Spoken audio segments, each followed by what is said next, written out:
ಇದ್ರು.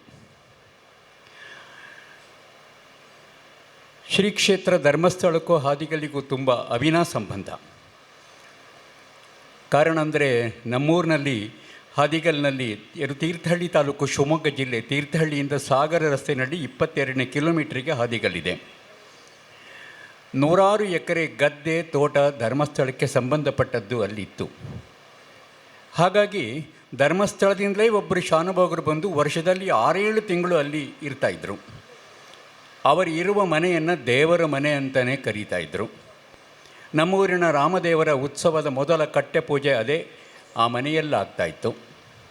ಇಂಥ ಧರ್ಮಸ್ಥಳ ಮತ್ತು ಹಾದಿಗಲ್ಲಿನ ಸಂಬಂಧಕ್ಕೆ ತುಂಬ ಘನಿಷ್ಠವಾದಂತಹ ಕೊಂಡಿಯಂತೆ ಇದ್ದವರು ಯಾರು ಅಂತ ಕೇಳಿದರೆ, ನನ್ನನ್ನು ತುಂಬ ಭಕ್ತಿಯಿಂದ ಪ್ರೀತಿಯಿಂದ, ನಾನು ಅವನಿಗೆ ಚಿಕ್ಕವ ಆದರೂ ಕೂಡ ಆಚಾರ್ಯರೇ ಅಂತ ಕರೆದು ಗೌರವಿಸಿ ಗೋತ್ರ ಪ್ರವರ ಹೇಳಿ ನಮಸ್ಕಾರ ಮಾಡುವಂತಹ ಗೋವಿಂದಣ್ಣ. ಒಂದು ಘಟನೆ, ಅಂಥದ್ದು 2-3 ಘಟನೆಗಳಿವೆ. ಒಂದು ಮಾತ್ರ ಹೇಳ್ತೇನೆ ಸಮಯದ ಮಿತಿಯ ಕಾರಣಕ್ಕಾಗಿ. ಧರ್ಮಸ್ಥಳ ಕ್ಷೇತ್ರದಲ್ಲಿ ಬಾಹುಬಲಿಯ ಪ್ರತಿಮೆ ಪ್ರತಿಷ್ಠಾಪನೆಯಾಗುವ ಸಂದರ್ಭದಲ್ಲಿ ಆ ಕುರಿತ ಒಂದು ಯಕ್ಷಗಾನ ಪ್ರಸಂಗ ಸಿದ್ಧವಾಯಿತು. ಇದ್ದಕ್ಕಿದ್ದ ಹಾಗೆ ಒಂದಿನ ಬೆಳಗ್ಗೆ ನಮ್ಮ ಮನೆಗೆ ಗೋವಿಂದಣ್ಣ ಬಂದರು. ಅವರು ಬಂದರೆ ಏನಾದರೂ ಒಂದು ಉದ್ದೇಶ ಇಟ್ಕೊಂಡೇ ಬಂದಿರ್ತಾರೆ. ಅವರ ಕೈಲಿ ಭರತೇಶ ಕವಿಯ ರತ್ನಾಕರ ವರ್ಣಿಯ ಭರತೇಶ ವೈಭವ ಕಾವ್ಯ ಕೂಡ ಇತ್ತು. ಲಕ್ಷ್ಮೀನಾರಾಯಣ ಒಂದು ಅರ್ಧ ದಿನ ಬಿಡು ಮಾಡಿಕೊಂಡು ನಾನು ಗುರುತು ಮಾಡಿದ ಪದ್ಯಗಳ ಪಾಠ ಆಗಬೇಕು ಅಂತ ಹೇಳಿದರು ಅವರು. ನನಗೆ ತಕ್ಷಣ ನೆನಪಾದದ್ದು ಯಾರದ್ದು ಅಂತ ಹೇಳಿದರೆ, ಹರಿಶ್ಚಂದ್ರ ಯಕ್ಷಗಾನವನ್ನು ಆರಂಭ ಮಾಡಿದಾಗ ಸ್ವತಃ ಶಂಭು ಹೆಗಡೆಯವರು ಹರಿಶ್ಚಂದ್ರ ಕಾವ್ಯ ರಾಘವಾಂಕನ ಕಾವ್ಯವನ್ನು ಪಾಠ ಮಾಡಿಸಿಕೊಂಡದ್ದು ನನಗೆ ನೆನಪಾಯಿತು. ನಾನು ಹೇಳಿದೆ, ಇದನ್ನೆಲ್ಲೂ ನೀವು ನಾನು ಪಾಠ ಮಾಡಿದೆ ಅಂತ ಉಲ್ಲೇಖ ಮಾಡದೆ ಹೋದರೆ ಗೋವಿಂದಣ್ಣ ನಾನು ಪಾಠ ಮಾಡ್ತೇನೆ, ನಾನು ಸಣ್ಣವ. ಯಾಕಂದರೆ ನನ್ನ ಪ್ರಕಾರ ಗೋವಿಂದ ಭಟ್ರು ಪುರಾಣ ಭಾರತ ಕೋಶ, ಪುರಾಣ ನಾಮ ಚೂಡಾಮಣಿ ಅಷ್ಟೇ ಅಲ್ಲ, ನಡೆದಾಡುವ ವಿಶ್ವಕೋಶ ಅವರು. ಅವರಿಗೆ ನಾನು ಯಾಕೆ ಅಂತ ಕೇಳಿದರೆ ಅವ್ರು ಹೇಳ್ತಾರೆ, ಇಲ್ಲ ನಿಮ್ಮಲ್ಲಿ ಹೊಸ ಸಂಗತಿ ಉಂಟು, ಆ ಕಾರಣಕ್ಕೆ ನೀವು ಪಾಠ ಮಾಡಬೇಕು, ಹೊಸ ದೃಷ್ಟಿ ಬೇಕು ನನಗೆ ಈ ಪಾತ್ರಕ್ಕೆ ಅಂತ. ನಾನು ಭರತೇಶ ವೈಭವರ ಸುಮಾರು 82 ಪದ್ಯಗಳನ್ನು ನಾನು ಅವರಿಗೆ ಪಾಠ ಮಾಡಿದೆ. ಪಾಠ ಮಾಡುವಾಗ ಒಂದು ಷರತ್ತು ಹಾಕಿದರು ಅವರು, ನೀನು ಮೇಲೆ ಕೂತ್ಕೊಳ್ಬೇಕು, ನಾನು ಕೆಳಗೆ ಕೂತ್ಕೊಂಡು ಪಾಠ ಕೇಳ್ತೇನೆ. ನಾನು ಹೇಳಿದೆ, ಅದು ಆಗೋದಿಲ್ಲ ಗೋವಿಂದಣ್ಣ, ಒಂದು ಕೆಲಸ ಮಾಡೋಣ, ಇಬ್ಬರು ಚಾಪೆ ಮೇಲೆ ಕೂತ್ಕೊಳ್ಳೋಣ. ಆಗೋದಿಲ್ಲ ಅಂದರು. ನಾನು ಮೇಲೆ ಕೂತ್ಕೊಳ್ಬೇಕು, ಅವರು ಕೆಳಗೆ ಚಾಪೆಯಲ್ಲಿ ಕೂತ್ಕೊಂಡು ಪಾಠ ಕೇಳಬೇಕು. ಪಾಠ ಶುರುವಾಗುವ ಮುನ್ನ ಅವರು ಗೋತ್ರ ಪ್ರವರ ಹೇಳಿ ನಮಸ್ಕಾರ ಮಾಡಬೇಕು ಗೋವಿಂದಣ್ಣ. ನಾನು ಹೇಳಿದೆ, ಇದು ಆಗೋದಿಲ್ಲ, ನಾನು ಕೆಳಗಿಳಿದು ಬಿಡ್ತೀನಿ. ಅವ್ರು ಹೇಳ್ತಾರೆ, ಇದು ವ್ಯಾಸಪೀಠ, ವ್ಯಾಸಪೀಠದಲ್ಲಿ ವ್ಯಾಸರು ಇದ್ದಾಗ ಮಾತ್ರ ಅದು ವ್ಯಾಸಪೀಠವಾಗ್ತದೆ, ಉಳಿದೇ ಹೋದರೆ ಬರೀ ಪೀಠವಾಗ್ತದೆ.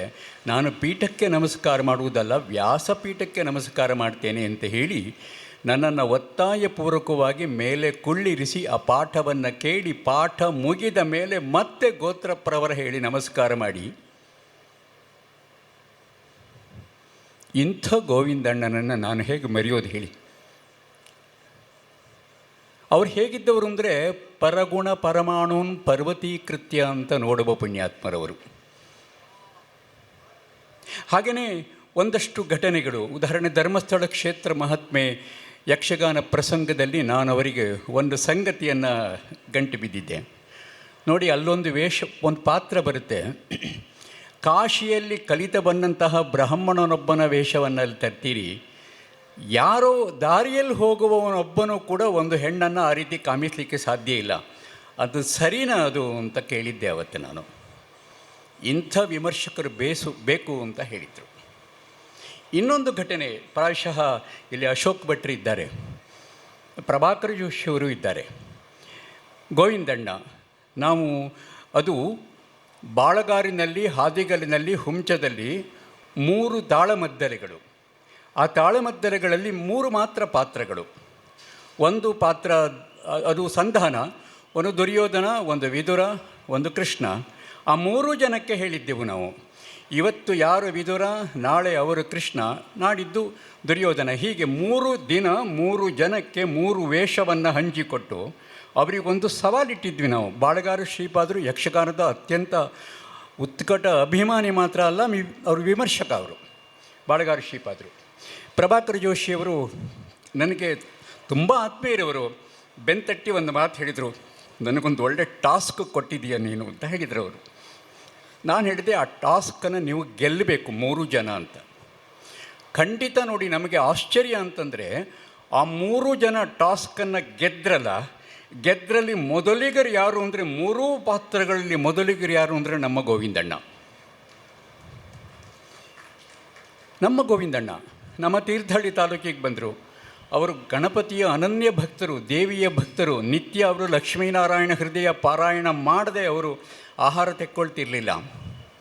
ಗಣಪತಿ ಉಪನಿಷತ್ತು ಹೇಳಿದೆ. ನಮ್ಮೂರಲ್ಲಿ ಒಂದಷ್ಟು ಜಮೀನು ಮಾಡಿದ್ರು, ಅಲ್ಲೊಂದು ಗಣಪತಿಯನ್ನು ಪ್ರತಿಷ್ಠೆ ಮಾಡಿದರು. ಅದಕ್ಕೆ ಹೆಸರಿಟ್ಟರು ಏನು ಗೊತ್ತಾ?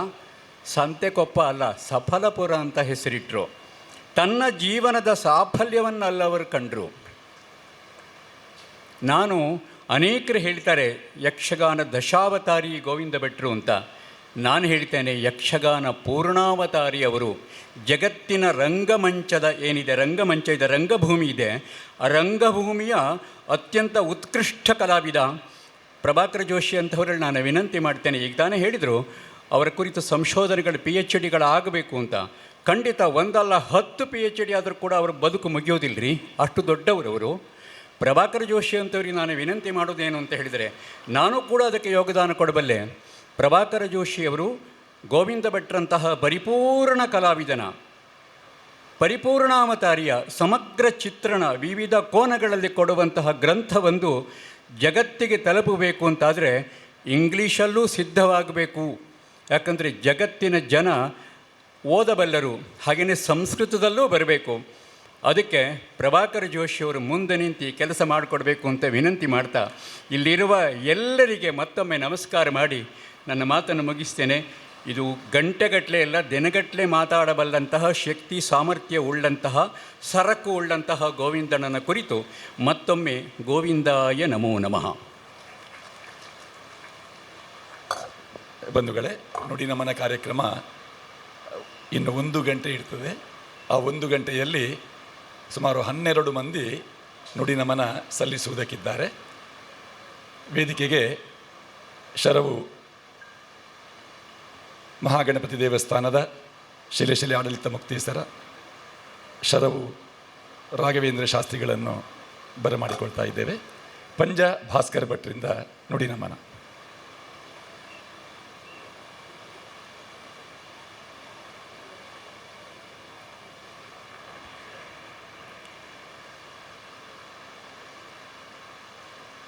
ಸೃಷ್ಟವ್ಯ ಸರ್ಗರೂಪ ಜಗದವನವಿಧೌ ಪಾಲಿನಿ ಯಾಚರೌದ್ರಿ ಸಂಹಾರೇ ಚಾಪಿಯಸ್ಯ ಜಗದಿದಮಖಿಲಂ ಕ್ರೀಡನಂ ವ್ಯಾಪರಾಖ್ಯ ಪಶ್ಯಂತಿ ಮಧ್ಯಮಾಥೋ ತದನು ಭಗವತಿ ವೈಖರೀವರ್ಣರೂಪ ಸಾ ಅಸ್ಮದ್ವಾಚಂ ಪ್ರಸನ್ನ ವಿಧಿಹರಿಗಿರಿಶ ರಾಧಿತಾಲಂಕರೋತು.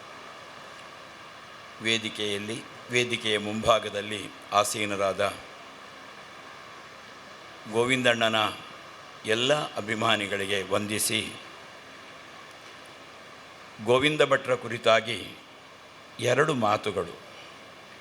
ಅದು ಈಗ ಎಷ್ಟು ಅವಶ್ಯಕವಾಗಿದೆ ಅಂತ ಕೇಳಿದರೆ, ಕಿಂತೂತ್ತಮ ಶ್ಲೋಕ ಶಿಖಾಮಣೀನ ಮನೋವಿಶುದ್ಧಿ ಚರಿತಾನುವಾದ ಅಂತ ಜ್ಞಾನಿಗಳ ಮಾತೊಂದಿದೆ.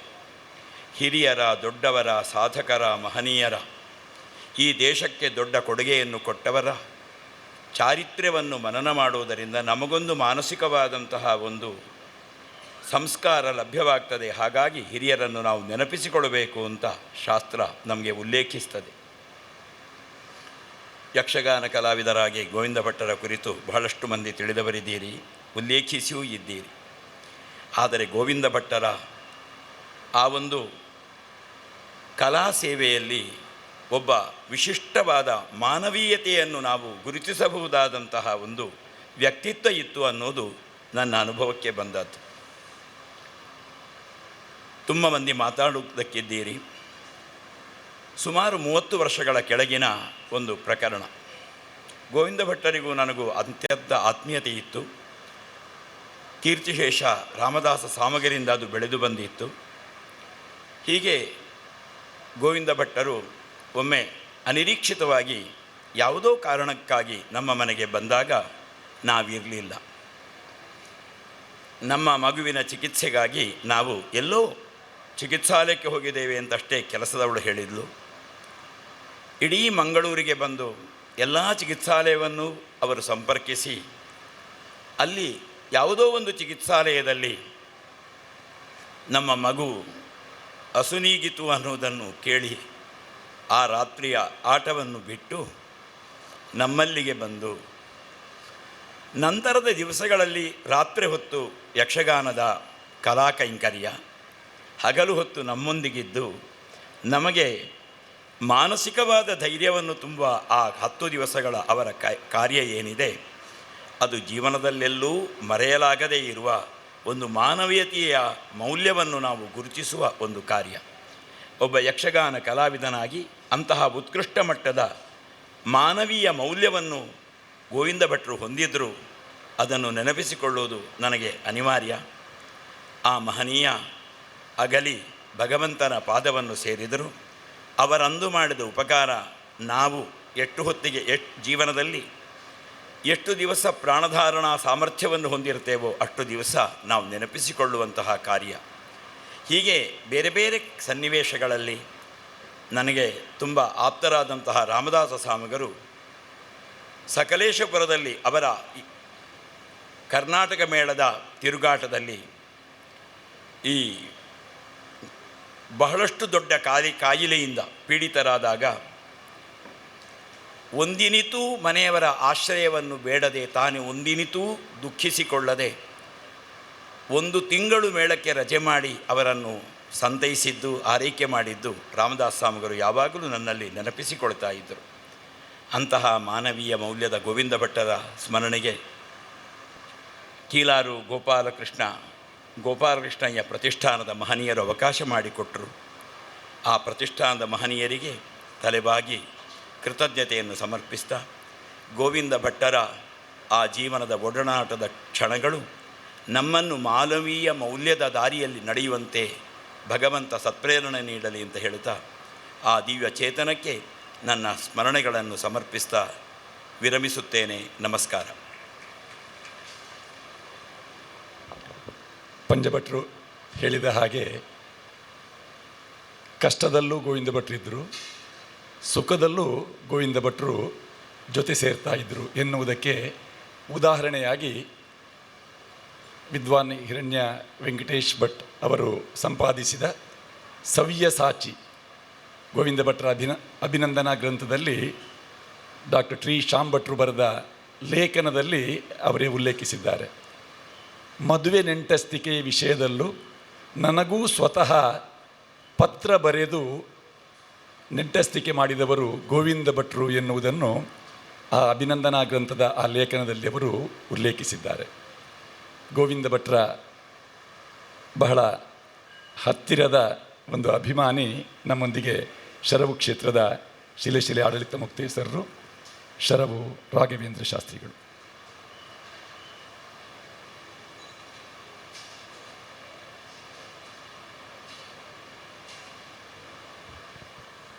ಏಕದಂತಾಯ ವಿದ್ಮೆ ವಕ್ರದುಂಡಾಯ ಧೀಮಹಿ ತನ್ನೋದಂತಿ ಪ್ರಚೋದಯಾತ್. ಮೊದಲಿಗೆ ನಮ್ಮ ಆರಾಧ್ಯ ದೇವರಾದ ಶರೋ ಮಹಾಗಣಪತಿ ಸರ್ವೇಶ್ವರ ದೇವರಿಗೆ ನಮಿಸುತ್ತಾ, ವೇದಿಕೆ ಮೇಲ ಎಲ್ಲ ಗಣ್ಯರೇ, ಹಾಗೆ ಬಂದಂಥ ಗೋವಿಂದ ಭಟ್ರ ಅಭಿಮಾನಿಗಳೇ, ಗೋವಿಂದ ಭಟ್ರ ವಿಚಾರ ಈಗಾಗಲೇ ಕೇಳಿದ್ದೀರಿ. ಯಾಕಂತ ಹೇಳಿದರೆ ಅವರು ಸವ್ಯಸಾಚಿ, ದಶಾವತಾರಿ, ಹಾಗೆ ಮಾನವರ ಮೌಲ್ಯವನ್ನು ತಿಳಿದವರು. ಅವರ ಸಹ ಕಲಾವಿದರೊಟ್ಟಿಗೆ ಅವರಿಗೆ ನಾನು ದೊಡ್ಡವ ಅವ ಸಣ್ಣವ ಅಂತ ಇಲ್ಲ, ಎಲ್ಲರೊಟ್ಟಿಗೆ ಅವರು ಭಾರಿ ಚಂದದಲ್ಲಿ ಮಾಡಿ ಆ ಕಲಾ ಸೇವೆ ಚಂದದಲ್ಲಿ ಮಾಡಿದಂತು. ಅವರ ಹತ್ತಿರದ ಅನುಭವ ನನಗೆ ಇಲ್ಲ, ಆದರೆ ಅವರ ಕಲೆಯನ್ನು ನೋಡಿ ಆನಂದಿಸಿದ್ದೇನೆ, ಅವರ ಪಾತ್ರವನ್ನು ನೋಡಿ ಆನಂದಿಸಿದ್ದೇನೆ. ಹಾಗೂ ಇಲ್ಲಿ ಈಗಾಗಲೇ ಪಂಜಭಾಸ್ಕರ್ ಭಟ್ರು ಅದರ ಮೊದಲು ಅವರ ಶ್ರೇಷ್ಠತೆಯನ್ನು ಏನು, ಅವರ ಮಾನವೀಯ ಮೌಲ್ಯ ಏನು ಅಂತ ಹೇಳಿಕೊಟ್ಟಿದ್ದಾರೆ. ಖಂಡಿತ ಅವರು ಇವತ್ತು ನಮ್ಮೊಂದಿಗಿಲ್ಲ. ಅವರ ಚರಿತ್ರೆಯನ್ನು ಈಗಾಗಲೇ ಪ್ರಭಾಕರ್ ಜೋಶಿ ಅವರ ಹತ್ರ ಬರೀಲಿಕ್ಕೆ ಹೇಳಿದ್ದಾರೆ. ಖಂಡಿತ ಬರೀಲೇಬೇಕು, ಯಾಕಂತ ಹೇಳಿದರೆ ಅವರ ಚರಿತ್ರೆಯನ್ನು ಹಿಡ್ಕೊಂಡು ಮುಂದಿನ ಪೀಳಿಗೆ, ಕಲಾವಿದರ ಪೀಳಿಗೆ ತಾವು ಹೇಗೆ ಕಲೆಯಲ್ಲಿ ಪಾಂಡಿತ್ಯ ಹಾಗೂ ಸೇವೆ ಮಾಡ್ಬೋದು ಅಂತ ಹೇಳುವಂಥ ಒಂದು ಉದಾತ್ತ ದಾರಿಯನ್ನು ಕಂಡುಕೊಳ್ಬೋದು. ಒಂದು ಅವರ ಆತ್ಮಕ್ಕೆ ದೇವರ ಪಾದದಲ್ಲಿ ಖಂಡಿತ ಜಾಗ ಉಂಟು. ಯಾಕಂತ ಹೇಳಿದರೆ ಕಲೆಯೂ ಒಂದು ನಮ್ಮನೆಯಲ್ಲಿ ದೇವರ ಸೇವೆ. ನಾವು ಬರುವಾಗ ಹೋಗುವಾಗ ಏನು ಕೊಂಡೋಗೋದು ಒಂದು ಪುಣ್ಯ. ಆ ಪುಣ್ಯವನ್ನು ಅವರು ಸಂಪಾದಿಸ್ತಾರೆ. ಕಲೆಯ ಮೂಲಕ ನಮ್ಮ ಸಂಸ್ಕಾರದ ಸೇವೆ ಮಾಡಿ ಖಂಡಿತ ದೇವರ ಬಳಿಗೆ ಹೋಗಿದ್ದಾರೆ.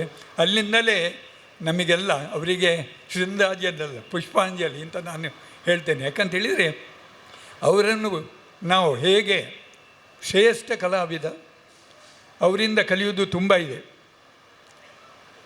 ಗುರು ಅಂತ ಹೇಳಿದಾಗ ಪ್ರಾಯದಲ್ಲಿ ಈಗಾಗಲೇ ಹೇಳಿದರು, ನನ್ನನ್ನು ಗುರುವಿನ, ಯಾಕಂದರೆ ಪಾಠ ಹೇಳುವಾಗ ಪ್ರಾಯದಲ್ಲಿ ಸಣ್ಣ ಆದರೂ ಆ ಗುರುವಿನ ಮರ್ಯಾದೆ ಕೊಡುವಂಥ ಶ್ರೇಷ್ಠ ಬೋಧೆ ಅವರಿಗಿದೆ. ಅದು ನಮ್ಮ ಸಂಸ್ಕಾರ ಸಂಸ್ಕೃತಿಯ ಇದು. ನಾವು ಯಾಕೆ ಹೇಳ್ತೇವೆ, ನಾವು ಸಹ ಹಾಗೆ ಪುರೋಹಿತರಾಗಲಿ ನಮ್ಮಕ್ಕಿಂತ ಸಣ್ಣವರಾದರೂ ಅವು ಪೌರೋಹಿತ್ಯ ಮಾಡುವಾಗ ನಮ್ಮ ಮನೆಯಲ್ಲಿ ಕಾರ್ಯವನ್ನು ನಾವು ಅಡ್ಡಿಯುವುದು. ಯಾಕಂತ ಹೇಳಿದರೆ ಅವರು ಆಗ ನಮ್ಮ ಗುರುಗಳು. ಎಷ್ಟು ಅವರು ಸವ್ಯಸಾಚಿಯಾದರೂ ಅವರು ಇನ್ನೂ ಕಲೀಲಿಕ್ಕೆ ನನಗೆ ಇದೆ ಅಂತ ಹೇಳಿ ಅವರ ಹತ್ರ ಬಂದು ಪಾಠ ಕೇಳಿದ್ದಾರೆ ಅಂತ ಹೇಳಿದರೆ ಅವರ ಮನಸ್ಸು ಎಷ್ಟು ವಿಶಾಲ, ಕಲಿಯುವ ಆತುರ ಪ್ರೇರಣೆ ಅವರಿಗೆ ಬಂದದ್ದಂತೂ ನಿಜವಾಗಿ ಎಲ್ಲರೂ ಅದನ್ನು ಅಳವಡಿಸಿಕೊಳ್ಬೇಕು. ಅವರು ಇವತ್ತು ನಮ್ಮೊಂದಿಗಿಲ್ಲ. ಅವರ ಮಹಾಗಣಪತಿಯವರು ಶರ್ಬೇಶ್ವರಿ ಅವರ ಆರ್ಥಿಕ ದೇವರ ಪಾದದಲ್ಲಿ ಸ್ಥಳ ಕೊಟ್ಟಿದ್ದಾನೆ. ಅಲ್ಲಿಂದಲೇ ನಮಗೆಲ್ಲ ಹರಿಸಲಿ. ಅವರ ಶಿಷ್ಯರು ಅವರನ್ನು ಅವರಿಗಿಂತ ಮಿಗಿಲಾಗುವ ಹಾಗೆ ಅನುಗ್ರಹ ಮಾಡಲಿ ಅಂತ ಹೇಳಿ ಅವರಿಗೆ ಎಲ್ಲರಿಗೆ ನನ್ನನ್ನು ಕರೆದು, ಕೆಲವರು ಗೋಪಾಲಕೃಷ್ಣ ಪ್ರತಿಷ್ಠಾನದವರು ನನ್ನ ಕರೆದು ಒಂದು ಸಣ್ಣ ರೀತಿಯಲ್ಲಿ ಅವರ ವಿಚಾರ ಮಾತಾಡಲಿಕ್ಕೆ ಅನುವು ಮಾಡಿಕೊಟ್ಟಿದ್ದಾರೆ. ಅವರಿಗೆ ಎಲ್ಲ ಶುಭ ವಸ್ತು ಹೇಳಿ ಎಲ್ಲರಿಗೂ ಆರೋಗ್ಯವಾಗಿ ಸುಖ ಸಮೃದ್ಧಿ. ಮಾಜಿ ಶಾಸಕರಾದ ಪದ್ಮನಾಭ ಕೊಟ್ಟಾರಿಯವರು, ರುಕ್ಮಯ್ಯ ಪೂಜಾರಿಯವರು ಈ ಕಾರ್ಯಕ್ರಮದಲ್ಲಿ ಉಪಸ್ಥಿತರಿದ್ದಾರೆ. ಬಂಧುಗಳೇ, ಕರ್ನಾಟಕ ಯಕ್ಷಗಾನ ಅಕಾಡೆಮಿಯ ಅಧ್ಯಕ್ಷರು ತಲ್ಲೂರು ಶಿವರಾಮ್ ಶೆಟ್ಟಿಯವರು ನಮ್ಮ ಜೊತೆಯಲ್ಲಿದ್ದಾರೆ. ನಮಗೆ ಗೋವಿಂದ ಭಟ್ರು ವೇದಿಕೆಯಲ್ಲಿರುವ ಹೊತ್ತಿನಲ್ಲಿ ಅವರನ್ನು ಡಾಕ್ಟರ್ ಗೋವಿಂದ ಭಟ್ ಎಂದು ಕರೆಯುವ ಭಾಗ್ಯ ನಮಗಿಲ್ಲ. ಮರಣೋತ್ತರ ಗೌರವ ಡಾಕ್ಟರೇಟ್ ಮಂಗಳೂರು ವಿಶ್ವವಿದ್ಯಾಲಯ ಡಾಕ್ಟರ್ ಗೋವಿಂದ ಭಟ್ರವರಿಗೆ ನೀಡಿದೆ. ವೇದಿಕೆಯಲ್ಲಿ ಡಾಕ್ಟರ್ ಕೆ ಗೋವಿಂದ ಭಟ್, ಸೂರಿಕುಮೇರು, ಈ ಹೆಸರನ್ನು ನೋಡುವಾಗಲೇ ಆ ಡಾಕ್ಟರೇಟ್ ಗೌರವವನ್ನು ಪಡೆದಂತಹ ಆ ಗುರುಗಳ ನೆನಪು ನಮಗೆ ಆಗ್ತದೆ. ಕರ್ನಾಟಕ ಯಕ್ಷಗಾನ ಅಕಾಡೆಮಿಯ ಅಧ್ಯಕ್ಷರು ಗೋವಿಂದ ಭಟ್ರನ್ನು ಯಾವ ರೀತಿಯಾಗಿ ಕಂಡುಕೊಂಡಿದ್ದಾರೆ ಕೇಳೋಣ.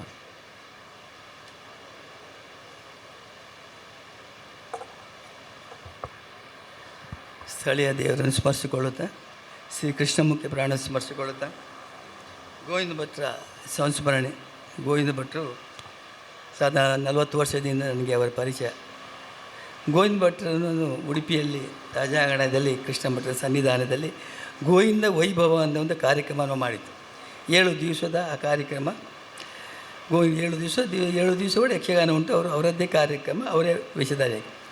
ಅಂತಹ ಸಂದರ್ಭದಲ್ಲಿ ಆ ಕಾರ್ಯಕ್ರಮದ ಅಧ್ಯಕ್ಷನಾಗಿದ್ದೆ. ಗೋವಿಂದ ಭಟ್ರ ಬಗ್ಗೆ ನಿಮಗೆಲ್ಲರಿಗೆ ಹೆಚ್ಚಿಗೆ ನಾವು ಹೇಳೋಕ್ಕಿಂತ ನಿಮ್ಮೆಲ್ಲರಿಗೆ ಅವ್ರಿಗಿಂತ ಹೆಚ್ಚಿಗೆ ಒಡನಾಡಿಗಳು. ಆದರೆ ಅವರ ಒಳ್ಳೆಯ ಗುಣಗಳೇನಂತ ಹೇಳಿದ್ರೆ ಎಲ್ಲಿ ಕೂಡ ಗಟ್ಟಿ ಮಾತಾಡೋದಿಲ್ಲ. ಅವರ ಮಾತೇ ಸ್ಲೋ. ನಾವು ಅದು ಗಟ್ಟಿ ಅವ್ರ ಮಾತು ಕೇಳ್ತೀವಿ ಅಂಥ ಒಂದು ಜನ. ಅದೇ ಗೋವಿಂದ ಭಟ್ರು ವೇಷ ಹಾಕಿ ರಂಗಸ್ಥಳಕ್ಕೆ ಬಂದಾಗ ಕಂಚಿನ ಸ್ವರ, ಆ ಸ್ವರ ನಾವು ಎಷ್ಟೋ ದೂರದಲ್ಲಿ ಇದ್ದುಕೊಂಡು ಮೈಕಿನಲ್ಲಿ ಕೇಳುವಾಗ ಗೋವಿಂದ ಭಟ್ರ ಪ್ರವೇಶ ಆಗಿದೆ ಅಂತ ತೋರುತ್ತೆ. ಅಂತಹ ವ್ಯಕ್ತಿತ್ವವನ್ನು. ಇನ್ನೊಂದು ಅಳಕೆ ರಾಮರೈ. ಅಳಕೆ ರಾಮರೈಯವರ ಅವರ ಸ್ವರವು ಕೂಡ ಗೋವಿಂದ ಭಟ್ರ ಇದನ್ನೇ ಅವರ ಇಬ್ಬರ ಪಾತ್ರ ನೋಡಿಕೊಂಡು ಬಡಗು ದಿಟ್ಟಿನವರು ಹೆಚ್ಚಿನ ತೆಂಕು ದುಟ್ಟಿಗೆ ಯಕ್ಷಗಾನ ನೋಡಲಿಕ್ಕೆ ಆಕರ್ಷಕರಾಗಿದ್ದಾರೆ. ಅಂತಹ ಒಂದು ಗೋವಿಂದ ಭಟ್ಟು. ಆ ಗೋವಿಂದ ಭಟ್ಟು ಕಷ್ಟ ಕಾರ್ಪಣ್ಯವನ್ನೇ ಒತ್ತಿ ಒತ್ತಿ ಒತ್ತಿ ಗೋವಿಂದ ಭಟ್ರ ಅದು. ಅಂದು ಕೃಷ್ಣ